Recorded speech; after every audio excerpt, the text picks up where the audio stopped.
Hi everyone, I'm Dr. L and I'm currently a doctor in the Philippines. So if you want to become one also, then you should watch this video. Okay, so first you have to your primary school, which consists of preschool, elementary, high school, and senior high school. Although nung time namin walang senior high school, from junior high school straight to college agad kami. So after that, pupunta ka na ng college, pipili ka na ng undergraduate course mo. So, it could be a course that is already related to medicine, like medtech, PT, nursing, basically yung mga kasali rin sa healthcare team. Pwede rin naman mga non-traditional pre-med, such as yung mga engineering, fine arts. So, it's just my way of saying that kung hindi man healthcare course yung pinili mo ng undergrad, hindi ibig sabihin na hindi ka na pwedeng mag-med school. Kasi depende siya sa med school. May mga med schools na required na dapat aligned na agad sa sciences yung kukuhain mong undergrad program, pero meron din namang mga med schools na hindi kailangan. Personally, sa med school ko, I think walang required na units. That's why a lot of my blockmates came from very diverse backgrounds. Yung iba sa amin, parang fine arts grad, parang meron pang theology, so yung talagang walang kinalaman sa hospital or pagdodoktor at all, and yet, they are doctors now here in the Philippines. And after you finish your 3, 4, di ko alam kung may 5-year program pa na ina-offer ngayon dahil nga may senior high na, but mostly 3 to 4 years tapos na yung undergraduate course mo. So, after nun, pwede ka nang mag-proceed sa med school proper. So now, nandito na tayo sa med school proper. You have your first year, second year, third year, wherein isa-spend mo your time sa school, attending lectures, labs, you'll do presentations, reports, group works, exposure to the hospital as early as a student.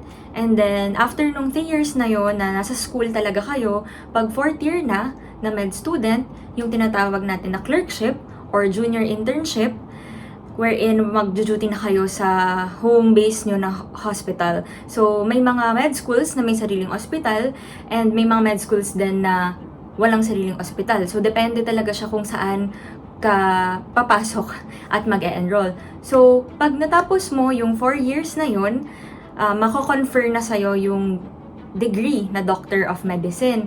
However, required sa Pilipinas na mag-take ng another year, which we call the postgraduate internship, o basically 5th year of med school. We also call it senior internship.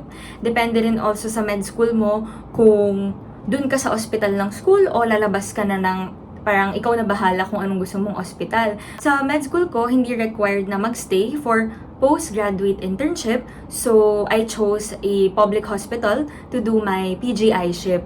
Nakaka 5 years na tayo ng med school proper, no? So after all those studyings and trainings and duties, you will take the physician licensure exam, which I took last year noong October, and by God's grace, pumasa naman po ng 1 take lang. And then after that, yun na, officially or licensed to heal ka na, ibig sabihin, meron ka ng karapatan na mag-practice ng medicine sa Philippines. After that, maraming options, career paths, but I think masyado nang mahaba yon kung sama ko pa sa video na to. Maybe sa next video na lang, if gusto nyo pa, na mag-elaborate sa different career paths after being a general practitioner or practicing general medicine in the Philippines. But ang pinakauso sa amin is mag-specialize, which is yung residency training para maging internist, pediatrician, OB-GYN, surgeon, and marami pang iba. Para meron lang tayong short recap of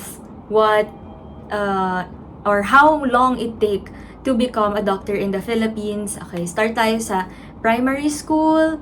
Magsa-start yan preschool, yun yung mga nursery, kinder, prep. Di ko alam kung may ganun pa ngayon. Elementary, high school, specifically junior high school, plus senior high school, and then your undergrad program, which is yung college, same lang yun.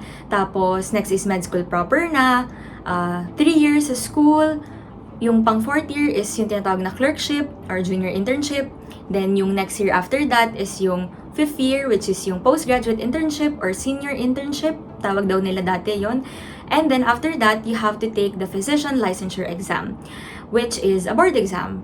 2 weekends, excruciating and brutal weekend na exam lang kayo ng exam.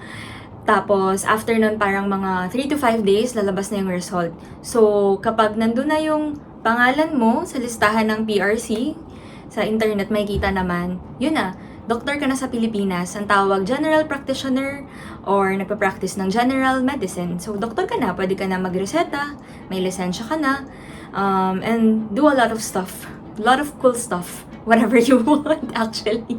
Kasi ngayon, ang trend na napansin ko is yung mga doktor in our generation is hindi na lang most of us napupunta sa hospital. Like, ang daming career options na hindi available before, na available na ngayon, which is good kasi di naman lahat ng tao is gusto sa ospital. Example, ako, yung work ko ngayon is sa clinic. Pwede ka rin mag-academe, maging professor sa med schools, and yun, turn mo na ikaw naman yung magturo sa med students.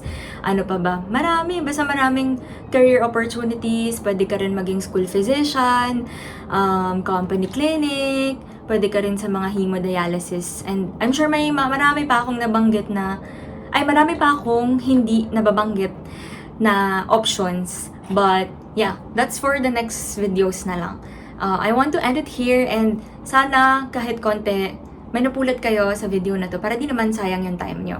Don't forget to subscribe and on that notification below. Char feeling YouTuber.